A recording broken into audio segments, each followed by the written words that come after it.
जी नाज़रीन, ख़बर है करमपुर वारे इलाइक़े में करमपुर पुलिस SHO करमपुर गुलाम कादिर जतोई की अगवानी में गोठ इलाही बख्श बिजाणी वारे इलाइक़े में इंडस हाईवे भरसा खुफिया इतला ते कामयाब कार्रवाई कंदे खैरपुर मीरस रहवासी गौरी पठान के हथियारबंदन हथां मुबैन अगवा थियण खां बचाए वरतो आहे।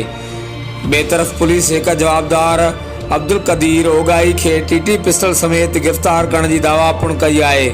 होॾां पुलिस से गिरफ्तार जवाबदार अब्दुल कदीर ओगाई ऐं संदसि साथी मंजूर अहमद ओगाई समेत टिनि जवाबदारनि खिलाफ़ 2 केस दाख़िल करे वरिता आहिनि। हर वक़्तु आगाह लाइ ॾिसंदा रहो JTN वेब न्यूज़।